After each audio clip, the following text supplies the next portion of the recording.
Donc, dans le cadre de ce webinaire qui est organisé par Vaelia, on va faire un tour des possibles de l'Office 365, de l'outil, pour se poser la question en quoi l'outil ou les outils de ce pack aujourd'hui aident l'entreprise à mieux travailler au point de vue collaboratif. On va le voir avec Emmanuel, il y a toute une colonne vertébrale dans le développement de cet outil chez Microsoft qui fait que l'ensemble du travail collaboratif tel qu'il est vu chez Microsoft aujourd'hui passe par cette colonne vertébrale qui est Teams. Voilà, et sur lequel il y a plusieurs éléments qui vont se connecter après, mais c'est avec Emmanuel qu'on va vous en parler. Alors, on commence à être presque tous là. Écoutez, pour qu'on puisse tenir dans les temps, nous allons commencer.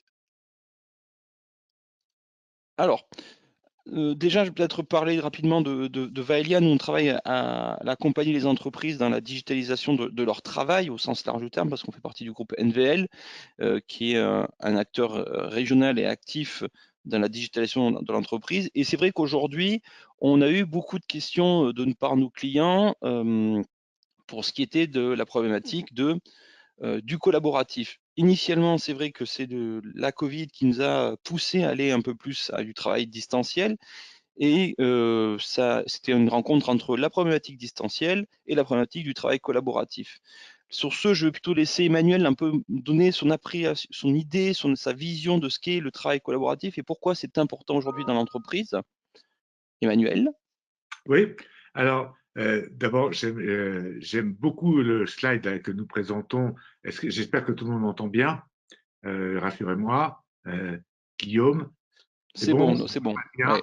Euh, En effet, la notion de travail collaboratif, ben, ça fait pas mal de temps qu'on travaille tous dessus, avec l'idée de que euh, on a une espèce de, et je vais prononcer un gros mot, et permettez-moi de le prononcer, c'est que dans l'entreprise, il y a beaucoup de personnes qui collaborent, et l'idée est d'émerger une intelligence collective du travail. Est-ce que c'est les bons projets? Est-ce que ce sont les bonnes idées qu'on peut avoir? Est-ce que c'est la manière de gérer l'innovation qui vont faire du sens?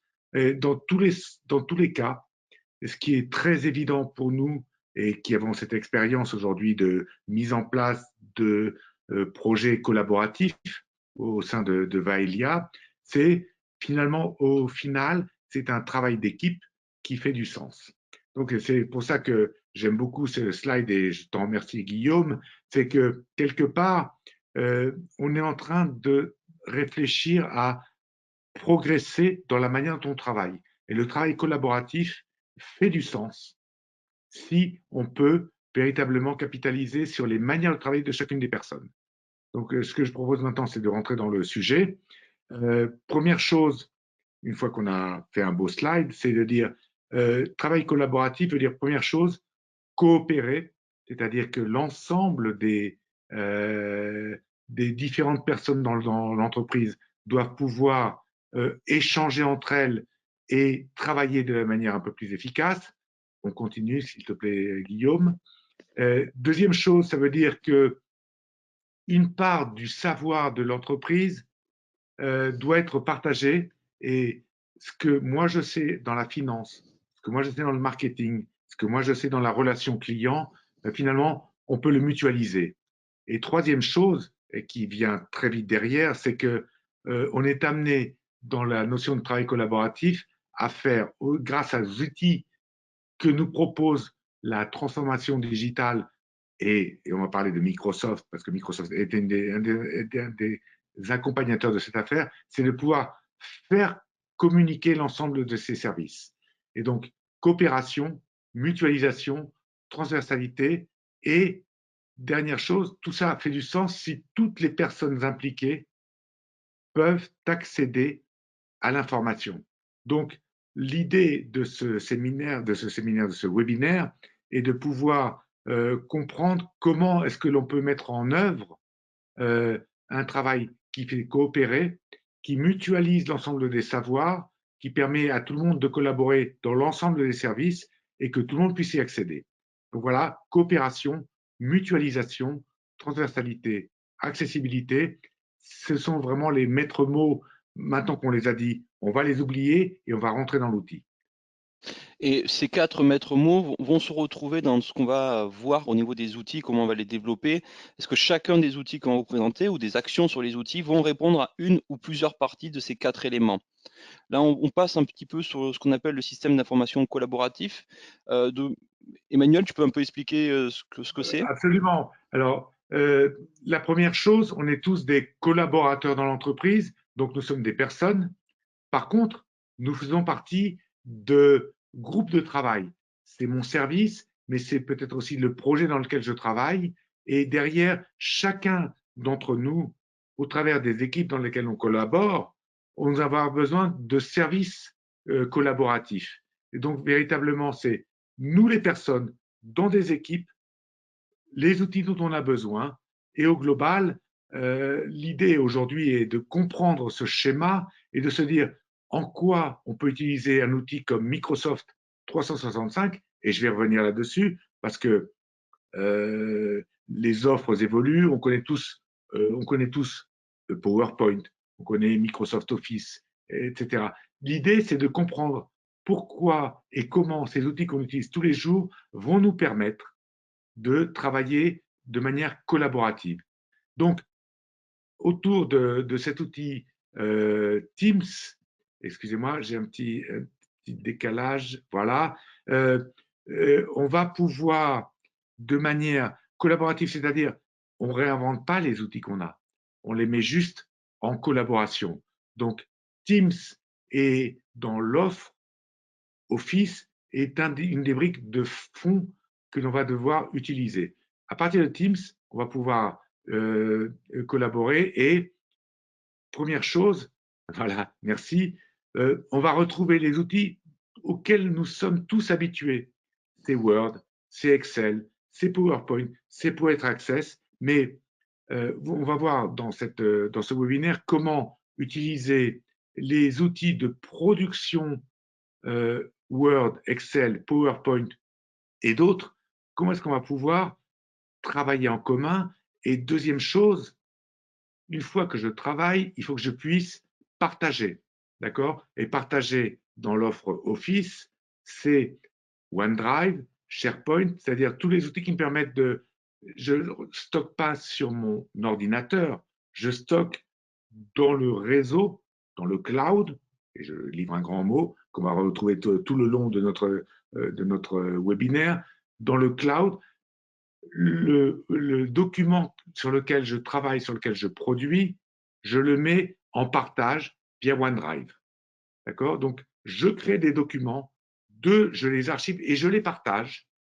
Troisième chose, merci, merci Guillaume, c'est je peux communiquer avec mon équipe de travail ou l'ensemble de l'organisation. Alors, voilà, à chaque fois, je cite Outlook et on va venir de manière un peu plus précise sur le partage de travail entre les... Mais je dois partager mon travail, ben, j'utilise mon mail, Outlook, j'utilise l'outil de travail collaboratif qui est vraiment la brique centrale de Microsoft Office, Teams, ou plus tard, si mon entreprise a une taille suffisante, je peux même utiliser Yammer pour communiquer, non pas au niveau de mon équipe, de mon service, mais au niveau de l'entreprise, Yammer.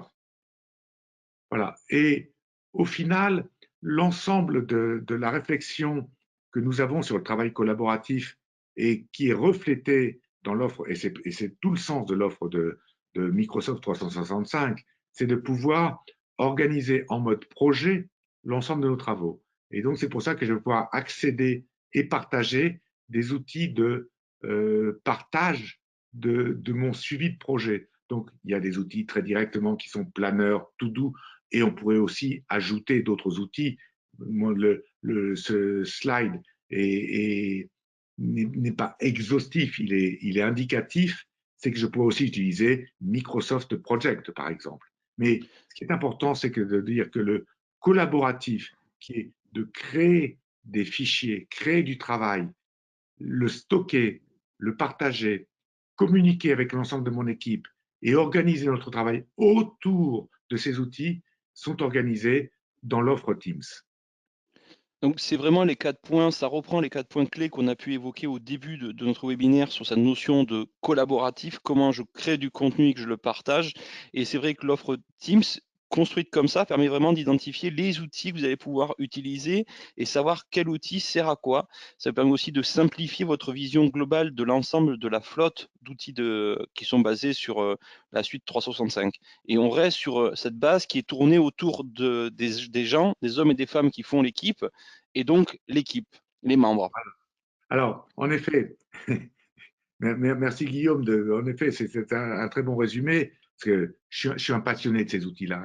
Excusez-moi si je m'emporte, mais c'est parce que vraiment, ça fait beaucoup de sens dans la manière de travailler d'aujourd'hui. Et c'est une manière collaborative. Ce sont des membres, ce sont tous les membres de l'entreprise. Et ces membres, ils peuvent être organisés en équipe. Alors, team, équipe, bien évidemment, c'est la base de l'offre de Microsoft, c'est-à-dire comment j'organise mes équipes autour de projets, autour de services. Et chacune des équipes va avoir des outils de travail. Et ces outils de travail, pour être très simple, et c'est chaque équipe de travail a des tâches à accomplir. Et Teams et Microsoft Office est organisé de cette façon-là. Chaque sous-projet dans mon équipe, imaginons que je sois l'équipe marketing. Je viens du marketing, ça m'est facile de le prendre. C'est, on va lancer une campagne sur le nouveau produit. Eh bien, on va ouvrir un canal sur le nouveau projet. Et chaque fois qu'on ouvre un canal, c'est un des sous-projets de notre équipe. Un canal veut dire d'ailleurs des messages, des échanges dans l'équipe. C'est-à-dire chaque équipe des travaux. Maintenant, l'ensemble de l'équipe va avoir non seulement des échanges, mais aussi une organisation de son travail. Et l'ensemble de l'offre de Microsoft Office nous permet de gérer un calendrier de réunions, de partage de tâches. Et derrière, ce travail va se baser sur un ensemble de ressources communes. Ce sont les fichiers de travail, les notes que l'on prend au cours des réunions. Ça va être exact. En plus, éventuellement, si l'on doit créer un mini-site interne, et là je pense aux intranets, donc on va pouvoir créer un mini-site autour de nos projets. Donc, chaque fois, une équipe, des tâches, des échanges et des ressources, les fichiers, les notes que l'on prend, les pages de partage de l'information et éventuellement des applications complémentaires parce que Microsoft Office ne prétend pas être un outil complet, mais a des ouvertures, des connexions vers des applications extérieures de gestion de projet, etc., etc. Donc, quand vous avez ce schéma devant vous, vous vous dites, si j'ai bien compris l'offre de Microsoft, c'est-à-dire des collaborateurs qui sont organisés en équipe pour pouvoir organiser leur travail, et leur travail, derrière, ben, c'est très clairement les choses que nous connaissons, c'est Microsoft Office, c'est Word, c'est PowerPoint, c'est Excel, et c'est l'ensemble des outils de bureautique que nous connaissons. Et la base du travail collaboratif est de dire, nous avons une production, mais nous l'organisons dans l'ensemble d'une équipe. Donc, comme vous pouvez le voir, c'est vraiment l'équipe qui mène le travail avec l'outil Teams. Donc, c'est vraiment pour ça qu'on a commencé par ce point-là clé, c'est que avant même d'utiliser tous ces outils-là, il y a un fort travail d'organisation de votre part.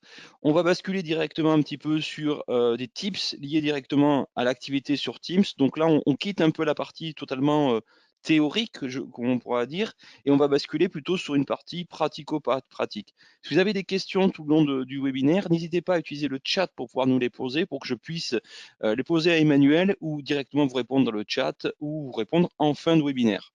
Voilà.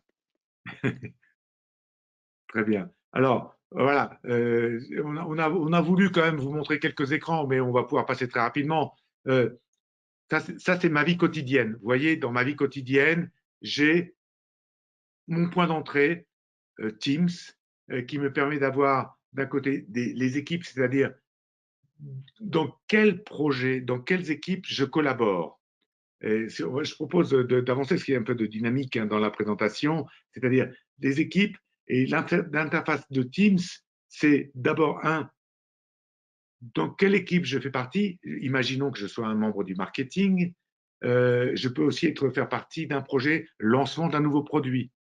Eh bien, ça va être une équipe que notre organisation va lancer, l'équipe nouveau produit. Et on va pouvoir avoir à chaque fois dans l'ensemble des outils une manière de pouvoir retrouver l'ensemble des travaux. Ce que je te propose, Guillaume, c'est que l'on passe très rapidement, vas-y, et l'ensemble des outils que nous propose Teams pour pouvoir accéder de manière très fluide à nos outils de Word, d'Excel, mais aussi la manière de partager ce que l'on produit avec l'ensemble de notre équipe. Parce qu'il est important de comprendre que je ne produis pas simplement tout seul, mais je dois faire partager mon travail avec l'ensemble de mon équipe. Nous avançons, nous avançons. Voilà, voilà pour vous donner une petite vision de ce que c'est qu'une équipe dans le Microsoft Office. Une équipe a ce qu'on appelle des canaux. Les canaux, ce sont tous les sous-projets, toutes les tâches en vérité auxquelles je collabore. Je suis membre du marketing, je vais reprendre mon exemple, je suis membre de l'équipe marketing, je fais un lancement de produit, eh bien je vais créer les canaux nécessaires, définition du produit, lancement de la campagne, et on va retrouver dans cet outil la manière de pouvoir accéder à ces produits-là et de pouvoir échanger et de collaborer. C'est-à-dire que, on nous a poussé, on peut avancer, Guillaume, c'est-à-dire de pouvoir échanger, commenter. Un des buts du jeu, du travail collaboratif, c'est d'éliminer les messageries mail engorgées.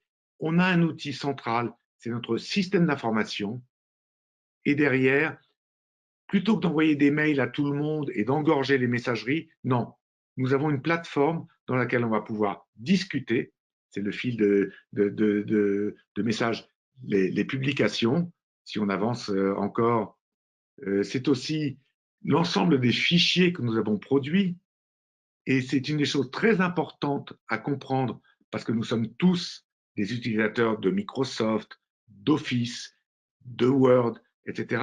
C'est de pouvoir, quand on crée des outils, et on va avancer, c'est là où on en atteint, c'est que ce qu'aujourd'hui, et la grande nouveauté de Microsoft Office, et c'est ce pourquoi on doit bien intégrer ce changement de modèle, c'est que je fais partie d'une équipe et quand je produis un document, que ce soit du Word, c'est l'exemple que je vous montre ici, mais ça peut être de l'Excel, du PowerPoint ou d'autres, je mets en place une manière de travailler.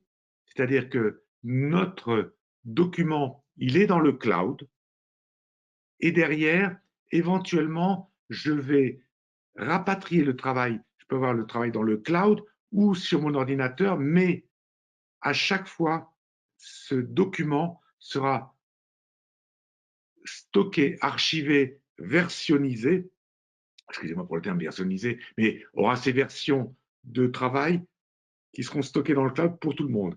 Et chose complémentaire, puisqu'on parle de collaboratif, c'est que ce même document pourra être travaillé en commun par plusieurs personnes. Et je pourrai déclencher des conférences, des conversations, des modifications en mode synchrone ou en mode asynchrone avec l'ensemble de mon équipe. D'accord? C'est-à-dire que Word que vous connaissez, si vous travaillez à partir du cloud et que vous ouvrez l'application dans votre bureau, vous êtes en un, votre archivage est synchronisé de manière centrale. Deux, vous pouvez partager le même document avec l'ensemble de l'équipe. Trois, les autres membres de l'équipe peuvent venir travailler en temps réel avec vous sur le même outil.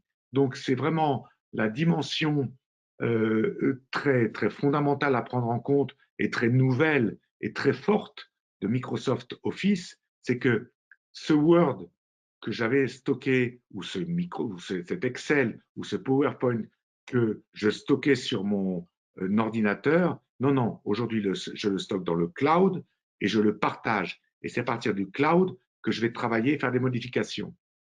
Point complémentaire, puisque je suis en mode collaboratif, c'est que je vais pouvoir partager des ressources de savoir. Dans mon équipe, certains sont experts dans certains domaines, d'autres sont experts dans d'autres domaines. Et on peut partager, et vous voyez dans le petit menu en haut, c'est que dans mon équipe, je peux partager non seulement les documents, les communications au travers du fil, mais aussi je peux créer ma base de connaissances qui va aider l'ensemble des membres de l'équipe à être collaboratifs et monter en compétences et surtout partager du savoir et gagner du temps. Notre objectif, c'est de travailler sur des objets communs, des fichiers, de pouvoir discuter dessus en temps réel les fils de communication, de pouvoir coproduire, c'est d'avoir un travail en commun et en même temps de pouvoir accumuler et repartager du savoir pour l'ensemble des membres de l'équipe.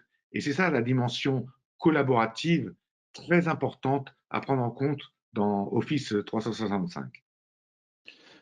Merci Emmanuel pour ce premier point. Comme vous pouvez le voir, Teams est un outil très très puissant et c'est vraiment la colonne vertébrale de l'utilisation de votre travail aujourd'hui collaboratif. Finalement, Teams, ce n'est pas un Skype de luxe, comme on aurait pu imaginer au tout début. Il faut être clair. Initialement, quand le produit Teams est arrivé sur le marché, beaucoup de gens l'ont vu comme un Skype de luxe et qu'elle est un peu plus stable avec un son de meilleure qualité et remplacer le Skype entreprise qui pouvait exister. Aujourd'hui, on se rend compte que c'est bien plus puissant que ça et que Microsoft a une vision globale de son offre sur cette colonne vertébrale qui est Teams, qui permet ensuite de distribuer le travail dans l'entreprise. Donc c'est vraiment un point clé, mais ça ne va pas remplacer vos méthodes de travail habituelles, mais ça va juste les compléter. C'est un nouvel outil, c'est des nouveaux outils que vous allez pouvoir utiliser ponctuellement ou continuellement. Mais il y a une vraie vision globale à avoir. Alors c'est vrai, on peut se poser la question, vraiment, finalement, que faire avec Teams? Alors Emmanuel, qu'est-ce qu'on peut vraiment faire avec Teams? Alors, en vérité, en utilisant les outils Microsoft, euh, les Word, etc., etc., l'idée de Microsoft et ce que je vois moi aujourd'hui dans la pratique, en vérité, on peut tout faire. Et on a découpé, c'est une question que, est ce que je propose de dérouler, c'est que, la première chose que l'on fait, c'est recréer des équipes euh, en mode projet. C'est-à-dire que oui, j'ai l'équipe de mon service, le marketing, la finance, la relation client, la production, mais au travers de Teams, on peut recréer des équipes de travail autour de projets. Et je pense que c'est un des grands points. Deuxième chose, eh bien, c'était le point 2. Voilà. Et ça, c'est un challenge que j'aimerais bien proposer je dirais, à toutes les personnes qui sont présentes autour de nous. Et ça, nous l'avons vécu, nous, par expérience. Grâce à Teams, on a divisé par 10 le nombre de mails qu'on s'envoie, puisqu'on met l'ensemble des ressources dans l'équipe. Donc, on a un outil pour travailler en équipe. 2, on peut tuer le mail pour pouvoir être plus efficace. Troisième chose, si on peut avancer, c'est on va pouvoir archiver de manière commune. Ce n'est plus mon ordinateur, c'est dans le cloud de l'entreprise que je vais pouvoir partager le savoir. Nous continuons. Et donc, voilà. En effet, c'est un peu corollaire de ce point 3-là, c'est, ben oui, moi, vous savez, je viens d'un monde informatique traditionnel, j'avais mon ordinateur, éventuellement je partageais. Non, non, aujourd'hui c'est l'inverse. Si on est dans le cloud, on partage les outils, et si mon ordinateur, je l'ai perdu, on me l'a volé, ou il est tombé en panne, ben, c'est pas grave, tout le travail a été mis dans le cloud et il est réaccessible. Que je sois sur mon téléphone portable, une tablette ou mon portable ou mon ordinateur, je pourrai accéder. Donc, les fichiers locaux, c'est fini. C'est les fichiers partagés qui comptent. Alors, typiquement, là, j'ai deux petites questions, Emmanuel, par rapport à cette notion de stockage et de partage, qui sont les suivantes. On a présenté OneDrive d'un côté et SharePoint pour étant les deux plateformes, deux solutions qui permettaient de stocker de l'information. Pour toi, c'est quoi les grandes différences, au-delà du point de vue technique, au point de vue utilisation des deux interfaces? Pourquoi on Alors, utilise plus ouais, OneDrive que SharePoint? Voilà. c'est une belle question, Guillaume. En vérité, SharePoint et OneDrive sont les plateformes de fond de Microsoft Office ou de Microsoft 365 aujourd'hui. On stocke toujours sur OneDrive. On partage toujours via SharePoint. Teams est une interface de partage facilité pour l'ensemble des collaborateurs. On n'a plus besoin d'être un fin connaisseur de ces outils-là. Au travers d'une interface commune, on stocke toujours dans OneDrive, on met toujours en place des SharePoint, si ce n'est que je ne m'en occupe plus. C'est via Teams que j'accède à toutes ces fonctionnalités. Donc, en vérité, ils sont toujours là, mais simplement, ils sont rendus beaucoup plus partageables. Et c'est tout l'objectif du collaboratif, c'est que ça soit partagé par tous les collaborateurs métiers sans se préoccuper de l'informatique. Et on peut mettre tout type de fichiers dessus, Alors, tout hein, des type de trucs fichiers, les classiques PDF, en PST et autres. les vidéos, mais bon, ça, dans un webinaire d'une demi-heure, ça va être difficile de vous expliquer qu'on peut être les vidéos, les PDF, tous les fichiers et d'autres formats, tous les formats de fichiers sont partageables, bien évidemment. Et puis, c'est aussi une manière de travailler. Donc, hop, allez, un petit clic supplémentaire, Guillaume. C'est en même temps, c'est une manière de travailler. J'écoute, je participe à des réunions, je prends des notes. Je prends des notes. Bah, écoutez, je prends des notes. Je ne sais pas si vous me voyez à la vidéo, mais je suis resté aussi un petit peu old school. Je prends aussi des notes avec un carnet et un stylo. Par contre, quand je prends des notes avec l'outil OneNote, eh bien, je peux partager ces notes avec l'ensemble des participants de mon équipe. Et au global, ben, ça veut dire quoi? Ça veut dire que toute cette manière de stocker ce qui m'est personnel, non, non, je le mets dans un registre partagé. Je vous rassure, je peux rendre privé, public l'ensemble de mes notes. Mais l'idée, c'est j'utilise ce système d'information pour éliminer tous ces outils personnels pour être beaucoup plus productif. Si nous pouvons avancer, Guillaume. Oui, on va avancer. On a quelques questions techniques par rapport à l'hébergement. Alors, tel que Ubisoft, excusez-moi, nos amis de Microsoft le déclarent, aujourd'hui, un SharePoint administrateur peut aller jusqu'à 1 Tera de données dessus. Alors après, il y a certains types d'éléments qui vont limiter, mais voilà, on a beaucoup d'espace de stockage là-dessus sur un SharePoint quand votre administrateur a bien configuré l'espace. Donc là-dessus, c'est rarement une question de problématique de stockage. Voilà, alors, si vous voulez, 1 téraoctet par utilisateur, ben, les gars, il va falloir il va falloir en télécharger du Netflix. On est en train de raisonner sur des problématiques d'entreprise. Donc, au global la question euh, du stockage, c'est l'administrateur qui la gère, c'est pas l'utilisateur. L'utilisateur a véritablement la capacité à mettre en stock et en partage au-delà de ses besoins. Donc, et si on est en train de suivre, ça nous oblige, et c'est le point 7, hein, qui est, ça nous oblige juste à une chose qui n'est pas technique, qui est organisationnelle. C'est-à-dire, finalement, je peux tout mettre, je peux tout partager, mais tout ce que je fais n'intéresse pas tout le monde, et tout ce que les gens font ne m'intéresse pas forcément moi. C'est-à-dire qu'il y a une vraie réflexion à avoir, et cet outil Microsoft est fait pour ça, pour nous amener à réfléchir aux règles de partage, création et de partage de l'information. Et si on continue sur le point 8, allez, Guillaume, un petit clic complémentaire, eh bien, ça veut dire aussi qu'à partir du moment où l'ensemble de nos travaux sont partagés, eh bien, les réunions, parce que les outils collaboratifs veulent dire aussi comment on gère ce qu'on appelle la réunionnite, ça nous permet de gagner beaucoup de temps en disant ben, finalement, quand on est en train de faire des points de passage, eh bien, tout le travail est déjà tracé et on est juste en train de, je dirais, faire le checkpoint de ce qui a été fait et de pouvoir réfléchir ensemble sur ce que l'on doit faire. Et un des grands aspects de la dimension collaborative de Microsoft Office, c'est d'être très productif. Parce que ça nous oblige aussi à revoir, on ne travaille plus comme avant. On a des nouveaux outils, on a une nouvelle manière de partager. Ça demande un temps d'apprentissage et c'est tout le sens de la démarche de Vaelia de dire oui, ces outils nous facilitent la vie, mais par contre, il va falloir quand même un petit peu s'organiser. C'est un investissement de formation et d'information. Par contre, derrière, c'est être beaucoup plus productif et beaucoup plus efficace. Et ben, ça suppose le point complémentaire qui est, parce qu'on est très orienté sur le mode projet. Allez, Guillaume, un petit clic complémentaire pour avoir l'icône. Guillaume, un petit clic complémentaire. Allô, allô. Allez.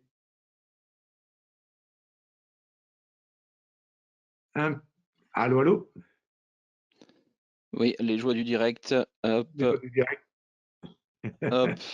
On y était presque, Guillaume. Et voilà, on est de Voilà. nouveau là. Voilà. Ok, bah, très Entre-temps, bien. il y a eu beaucoup de questions. On évoque. Prenons les questions, Alors, on absolument. va prendre un petit peu les questions. Donc, on a eu beaucoup de questions sur le stockage. Donc, on a pu vous répondre. La quantité de data qu'ils peuvent stocker sont assez impressionnants, voire très volumétriques. Donc là-dessus, c'est rarement un problème pour les entreprises, vu qu'on est pour 1 Tera par personne. L'autre point a été évoqué, c'était la confidentialité et l'appropriation du contenu qui a été publié. En fait, je pense que la question, c'est est-ce qu'on peut identifier qui a modifié le document, qui a produit le document, et être sûr que un autre service ou quelqu'un d'autre ne veut pas venir se connecter, collecter l'information et partir avec. C'est la traçabilité des modifications et la sécurisation de cette interface. Emmanuel, pour toi, où est-ce qu'on en est sur ces questions-là? Alors, d'abord, c'est une question de fond. Il faut savoir que il se trouve que je suis DPO, Digital Protection Officer, donc je travaille beaucoup sur ces sujets-là. Première chose, toutes les données stockées dans le cloud au niveau de Microsoft sont stockées en Europe. Microsoft a eu ce challenge, comme toutes les grandes entreprises américaines, de dire est-ce que nous pouvons être compliant, c'est-à-dire conforme à la législation européenne RGPD. S'ils ne pouvaient pas l'être, leur business s'arrêtait. Donc, ils ont fait tout l'effort au global. Tout ce qui est stocké, de ce qu'on vient tout ce que le panorama que vous avez là, est stocké de manière conforme au RGPD en Europe. Ça, c'est le premier point. Deuxième point, les questions de sécurité. C'est tout l'avantage de travailler avec une plateforme comme Microsoft Office, c'est que chacun des utilisateurs bénéficie de la sécurité globale de la plateforme. Et toutes les questions d'accès sont gérées en termes d'identification, éventuellement de double identification si l'on le souhaite. Et ça veut dire corollaire, chacune des actions qui sont faites sur les fichiers, puisqu'on parle de collaboratif, quand je travaille sur un fichier Word et que des collaborateurs travaillent sur le fichier Word, on retrouve toutes les versions du fichier et on retrouve l'ensemble des versions et des commentaires. Toutes les contributions sont tracées et donc on a une capacité à identifier qui intervient et qui n'est pas autorisé n'intervient pas puisque les administrateurs d'une plateforme Microsoft Office ont la capacité à gérer les rôles. D'accord? Donc là, ça dépasse un petit peu le débat de notre webinaire, mais l'ensemble de la gestion des rôles, de la gestion des autorisations et de la traçabilité sont gérés au niveau de la plateforme et des administrateurs de la plateforme Office 365.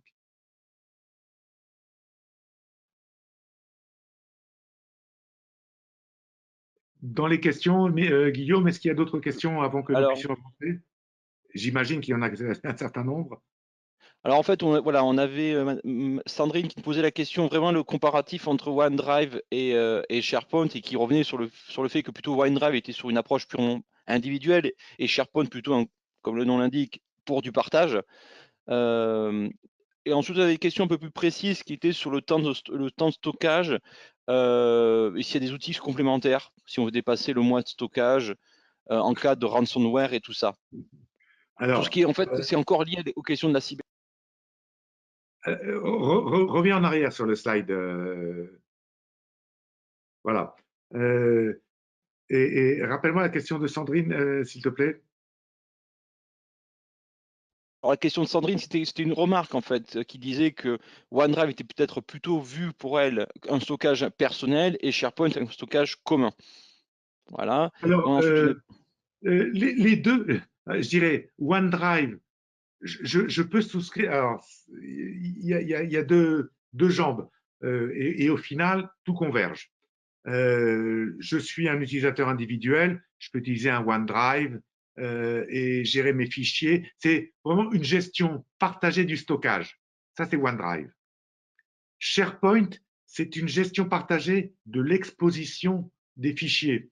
Donc, c'est complémentaire. Et dans Microsoft 365 aujourd'hui, au travers de Teams, c'est somme toute de rendre très simple et partageable l'ensemble des fonctions de stockage de OneDrive, parce que quand vous utilisez Teams, je vous rassure, tout est stocké dans OneDrive. Hein. Et quand vous utilisez Teams et que vous partagez, je vous rassure, en vérité, vous créez des sites SharePoint. La volonté de Microsoft est de nous simplifier la vie, non pas d'avoir OneDrive, SharePoint et des partages. Utilisez Teams, vous accédez à tous les services de OneDrive, à tous les services de SharePoint. Vous pouvez les retrouver, mais 95% des collaborateurs ne veulent pas rentrer là-dedans. Ils ont besoin d'une interface qui leur permet de collaborer. Donc, c'est vraiment, Teams est une interface complémentaire de collaboratif sur l'ensemble de ces services que l'on connaît déjà. Vous avez OneDrive pour le stockage, vous avez SharePoint pour le partage, et vous avez toute la suite Office, PowerPoint, Excel, Word pour créer et coéditer des fichiers. Dans Teams, vous allez retrouver l'ensemble de ces fonctionnalités pour pouvoir offrir une expérience utilisateur la plus fluide et simple possible et surtout collaborative. On ne travaille pas tout seul.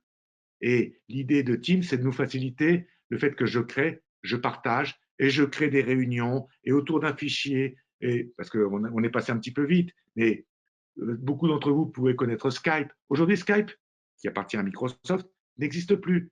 Tout est réintégré dans Teams, c'est-à-dire toutes les fonctionnalités de vidéo call, de conf call, de partage, de commentaires, de chat sont réintégrées dans Office, dans Teams. Voilà. alors, et on va poursuivre un petit peu, on va quitter un peu l'outil, parler sur les méthodes et la manière de travailler avec une question de Jean-Luc qui me posait la question, et ça va justement nous introduire sur notre périmètre suivant, qui est: qu'est-ce qui est mieux pour partager un document avec des équipes? Est-ce qu'il vaut mieux partager sur des canaux ou un canal global ou un sous-dossier? Et ce qui nous amène plutôt sur la question de l'outil qu'on a présenté, qui est Teams. C'est pas un outil parfait. Ce sont vraiment les méthodes que vous allez mettre en place dans l'entreprise et les bonnes pratiques qui vont rendre cet outil quelque part, entre guillemets, parfait.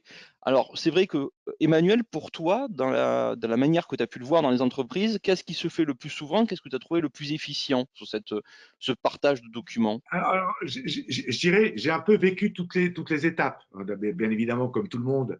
D'abord, je rends grâce à ce slide, je te remercie Guillaume, parce qu'en effet, il n'y a pas d'outils collaboratifs et j'ai pratiqué beaucoup d'outils en dehors de Microsoft, hein, je vous rassure, hein, des outils de gestion de projet, vous avez toute la suite Google, mais sauf que la suite Google n'apporte pas les mêmes éléments de sécurité et ni de collaboration, mais elle est très bien aussi. Ça dépend des usages. Donc, l'outil collaboratif idéal n'existe pas.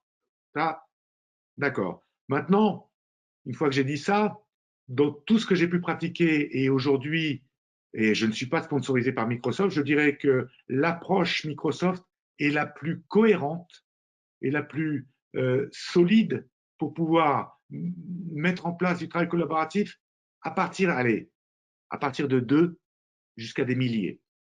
D'accord? Mais attention, c'est pour ça que on a démarré notre présentation autour de Teams, c'est d'abord des personnes qui collaborent dans des groupes de travail. Ça peut être le service, ça peut être un projet, ça peut être des groupes de travail dédiés, mais c'est d'abord des personnes qui travaillent en collaboration par rapport à des objectifs.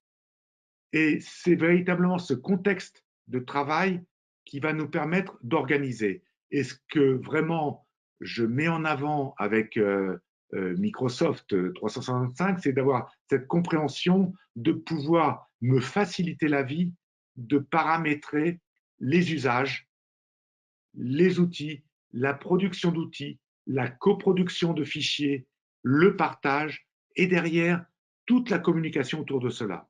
Et c'est à partir de cette réflexion organisationnelle que derrière, je vais pouvoir répondre à la question qui était de dire quel est le meilleur outil pour partager des fichiers. C'était bien ça la question. Ça fait partie des questions. En fait, c'était plutôt quel Ça fait partie des canal était questions. le meilleur, quel Ben, canal écoutez, correspondait le mieux? euh, OneDrive est un très bon outil de partage de fichiers quand on est en petit comité. Dès que je suis dans une équipe où on est à partir de 3, à partir de 3, c'est Teams. Parce que je vais pouvoir stocker, utiliser OneDrive, mais surtout utiliser le versionning et l'intervention en direct, parce que ce n'est pas simplement de partager, c'est à un moment donné, on se réunit à 2, 3, 4, 5, 6 sur le même PowerPoint ou Excel en question, et l'outil Microsoft Office me permet de tracer toutes les collaborations et surtout en temps réel de pouvoir avoir les interventions des uns et des autres. Donc, attention, n'oubliez pas que un des adjectifs de ce webinaire était collaboratif. Collaboratif, c'est en mode asynchrone, et là, ça peut être un OneDrive, mais synchrone, c'est-à-dire réunion de travail autour d'un outil, eh bien, écoutez, à ce moment-là, Teams est véritablement l'outil. Voilà. Et c'est vraiment mon plaidoyer aujourd'hui, il est là. Et donc, du coup, on va plutôt aller sur la notion d'entreprise collaborative. C'est vraiment le message que nous, on veut porter. Et du coup, j'ai eu quelques questions aussi aux notions de volume. Tu disais que c'était illimité. Est-ce qu'on peut créer des groupes de plus de 250 personnes? Ou est-ce qu'on est limité aujourd'hui?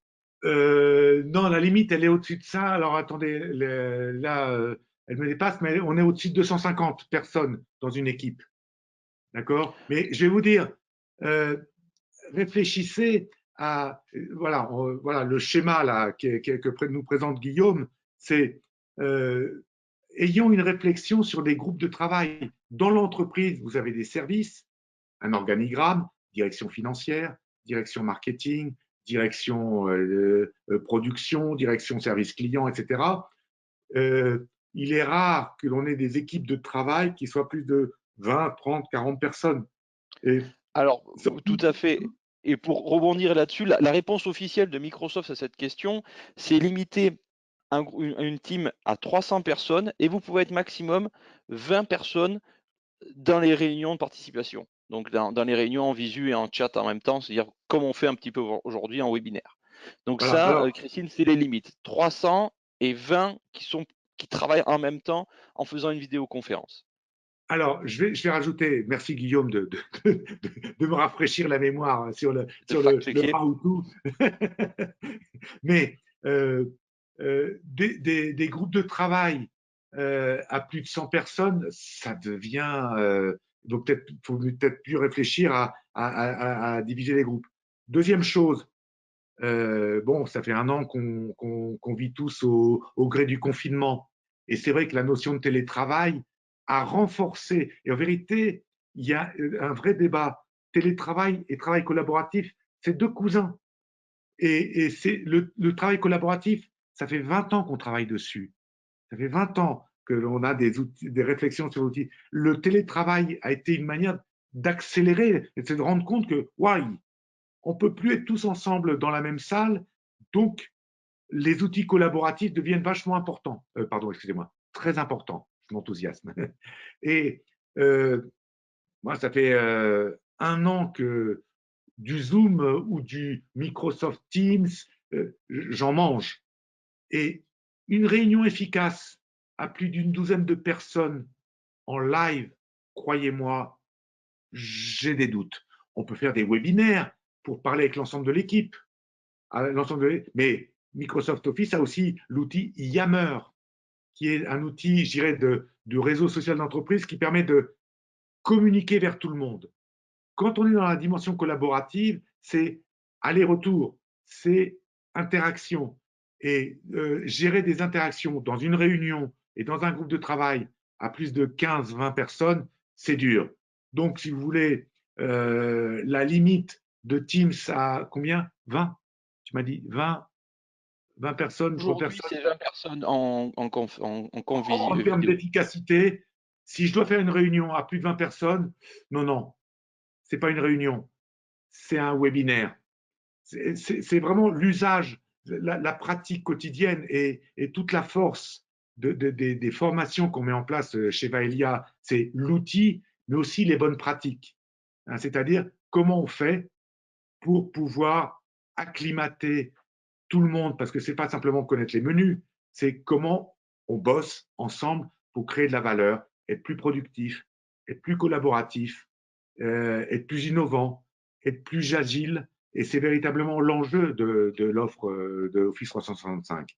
Et là-dessus, et je vous rappelle, je n'ai pas d'action chez Microsoft, mais l'outil Microsoft est certainement le plus complet que je connaisse pour pouvoir le faire. Et c'est pour ça que nous avons développé tout cet axe de formation basé sur l'expérience de ces outils-là, parce qu'il y a l'outil, mais il y a l'organisation et les objectifs de l'organisation. Et c'est pour ça qu'il y a une vraie réflexion à avoir sur comment on met en place ces outils et comment on fait en sorte que les gens les utilisent à plein.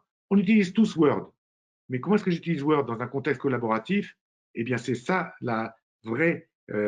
je dirais la vraie dimension, le vrai challenge que l'on doit relever. Et c'est vraiment la question que je renvoie à toutes les personnes qui nous écoutent. Donc c'est vrai que là-dessus, on va vraiment sur la question de l'accompagnement du changement et comment Teams, quand je dis Teams, c'est le travail collaboratif, a changé la vie de tout un chacun là-dessus. Je refinirai après sur quelques chiffres parce que je suis allé voir justement, parce que je comprends que des gens étaient sensibles à la question du chiffre et quelles étaient les limites de Teams. On en discutera à la fin. Les plafonds à exploser sont assez élevés. Mais pour continuer sur cette notion, pour quitter l'outil type et parler sur un petit peu les problématiques qu'il y a derrière, c'est qu'aujourd'hui, en mettant en place ces outils-là, en les utilisant, vous vous retrouvez automatiquement sur une problématique de conduite du changement. Et ce qu'on voulait partager pour la fin, pour ce webinaire, au lieu de parler de l'outil, parler des méthodes et les comportements à avoir, parce que l'outil ne fait rien, vous avez pu le comprendre, c'est les hommes et les femmes sur le terrain qui font tout, c'est vous.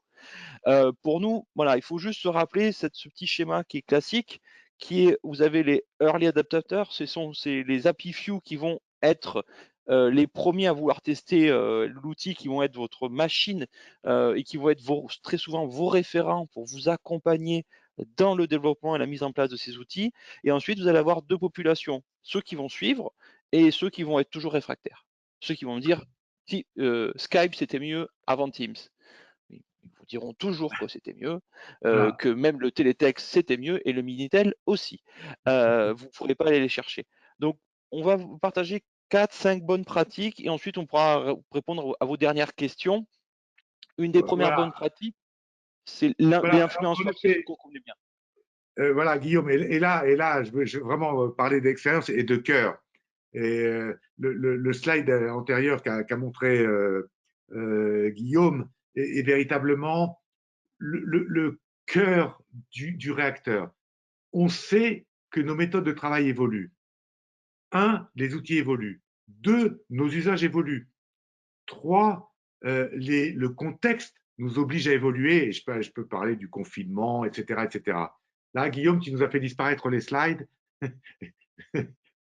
Voilà. Allons bon. Si tu pouvais revenir sur les pratiques. Allô, allô, Guillaume. Voilà. Très bien. Euh, le slide numéro, voilà, très bien. Et vraiment, dans la construction des formations qu'on a été amené à faire ensemble, c'est première chose, parce que au-delà de l'outil, et on peut en revenir sur les outils, et toutes les questions sont bienvenues, première chose, c'est en interne, on le voit par expérience, il y a des gens motivés, il y a des gens qui ont de l'appétence pour utiliser et pour explorer ces outils et se dire on peut mieux faire. Ça, c'est la première bonne pratique, c'est qui, et là, c'est pas hiérarchique, c'est dans l'ensemble de l'entreprise, quelles sont les personnes motrices. Et ce sont les gens sur lesquels, ce sont nos ambassadeurs. Donc, des influenceurs internes ou des ambassadeurs. Deuxième bonne pratique, le management, et on ne va pas l'exclure bien évidemment, mais c'est que, puisqu'on parle de collaboratif, c'est d'amener l'ensemble des équipes dans l'entreprise à collaborer, et c'est une manière un petit peu nouvelle, et c'est vrai peut y avoir des résistances au changement, mais le management, middle management, vous l'appelez comme vous voulez, management intermédiaire, non, mais les management d'équipe ont un rôle à jouer pour susciter la, la compréhension qu'il faut changer et adopter des nouveaux outils, deux, l'envie de le faire, et trois, ben, le plaisir de le faire. D'accord? Donc, troisième bonne pratique, en effet, eh bien, il faut faire confiance aux collaborateurs parce que ce sont eux qui ont du travail au quotidien à gérer. Et très souvent, et ça c'est une très belle expérience, et c'est un très bon retour que l'on a, c'est que eh bien, ce sont des gens qui ont le problème à gérer au quotidien, qui comprennent la plus-value de ces outils collaboratifs. Donc, oui, il faut avoir des ambassadeurs pour diffuser la bonne parole. Deux, le management a un rôle à jouer en termes de courroie de transmission et là-dessus. Mais trois, il faut aussi écouter les gens qui sont dans le métier, qui sont dans les tâches au quotidien, pour savoir comment utiliser, parce que l'offre est très large. Vous avez, dans les PowerPoint que vous a présenté, vous avez le résumé, mais vous avez 30, 30 ou 35 applications dans Microsoft Office, et en plus, vous avez la capacité à connecter des applications complémentaires qui peuvent venir faire du sens. Donc, il faut écouter les besoins métiers.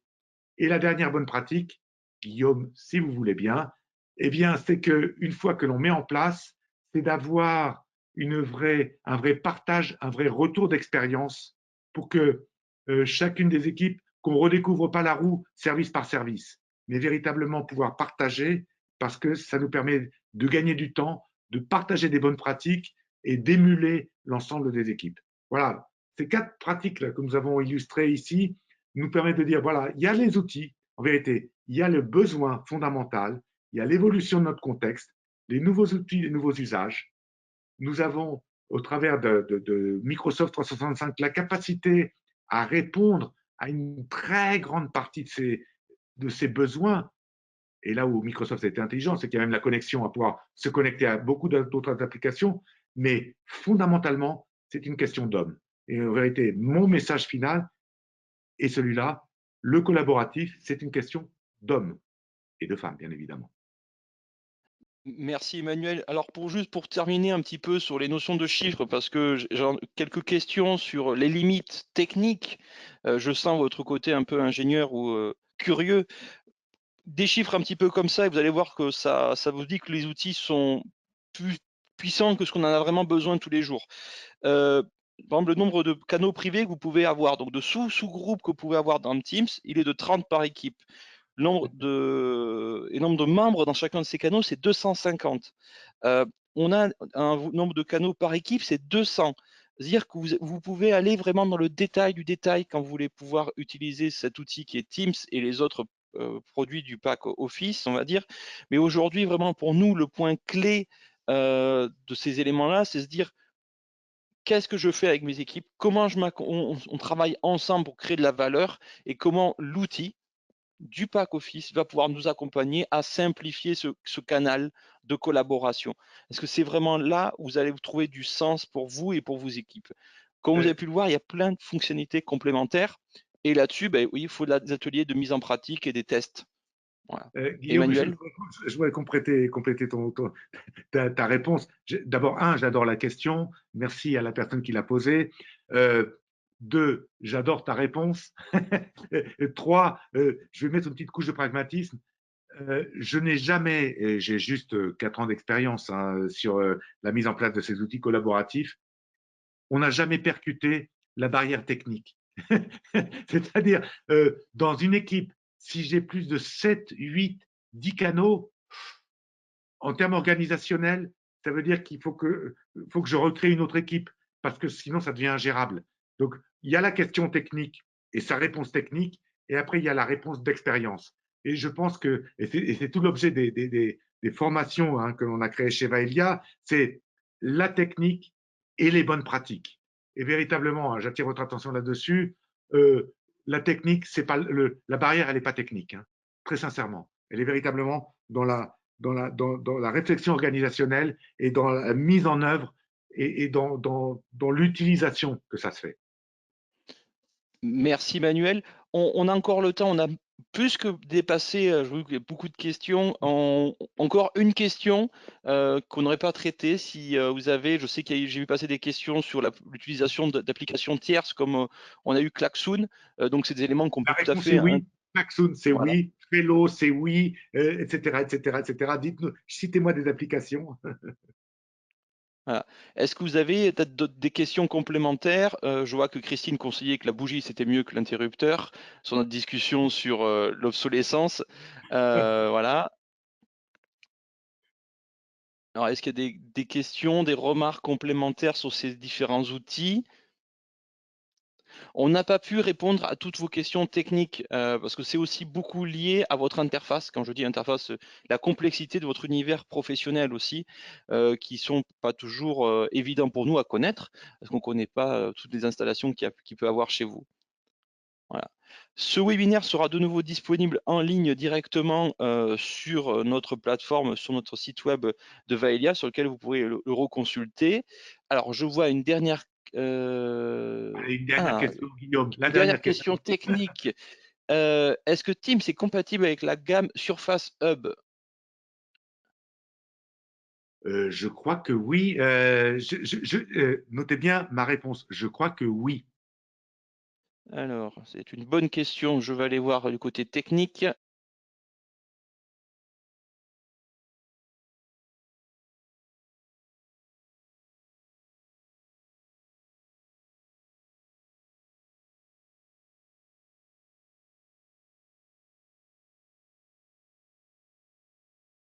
Et voilà. Alors, Laurent, j'ai pas la réponse. Je préfère dire que je ne sais pas parce qu'on parle de Cisco Teams qui est concurrent de MS Teams. C'est un peu trop spécifique pour que je puisse répondre à la question. On fait pas d'installation. Notre partie s'arrête là. Nous, j'ai personne de tech qui va pouvoir me répondre. J'ai envoyé le petit message. Mais on va enquêter. Si j'ai l'information et une information qui est sûre, on reviendra vers vous pour vous le dire. En tout cas, voilà, on vous remercie tous d'avoir été présents. On commence à voir les gens qui partent pour la pause déjeuner. Il y avait une remarque que j'ai pas relevée, mais qu'on a voulu porter tout le long. Tips et ces outils n'enlèveront jamais la pause café. C'est pour ça qu'on insiste sur le fait que c'est l'humain qui est important. Et on vous invite à regarder notre webinaire sur le télétravail, sur lequel on donne des astuces pour humaniser, réhumaniser et rendre plus fluide ce travail à distance, ce travail collaboratif pour pouvoir répondre à cette question de où est-ce que je mets l'humain dans tout ça? Parce qu'on a beaucoup parlé de technique, de méthode, voilà. Donc c'est des différents éléments. Voilà. Donc on vous remercie à tous et toutes. Vous pouvez ensuite nous recontacter si vous avez des questions complémentaires. Pour certains d'entre vous, on a aussi prévu des actions plus spécifiques pour certains de nos clients. N'hésitez pas à faire un point avec vos équipes RH pour voir comment on peut vous accompagner. Et Emmanuel et moi-même, on reste disponibles dans cette même thématique qui soit très proche sur le côté collaboratif, côté partage, côté outils. On peut vous inviter à regarder donc 2 webinaires qui retombent un peu sur cette idée de outils, travail, collaboration, distance, qui sont notre webinaire sur le télétravail et aussi un webinaire qui est sur connecté plutôt à la collaboration qui est lié à les outils de design thinking. Voilà, c'était un petit peu le mot de la fin. Aujourd'hui, nous, on travaille beaucoup sur cet élément-là et notre point clé, c'est vous. C'est les hommes et les femmes qui font la valeur dans l'entreprise aujourd'hui, ce ne sont pas les outils. Rappelez-vous ça, s'il y avait un mot à retenir de tout notre webinaire. Et je remercie Emmanuel et Carole qui nous ont accompagnés là-dessus. Et je réponds encore à la dernière question. On n'a pas de PowerPoint. Le webinaire sera consultable en ligne d'ici la fin de journée ou demain matin. Voilà. Je vous remercie et vous souhaite un bon après-midi. Au revoir. Au revoir.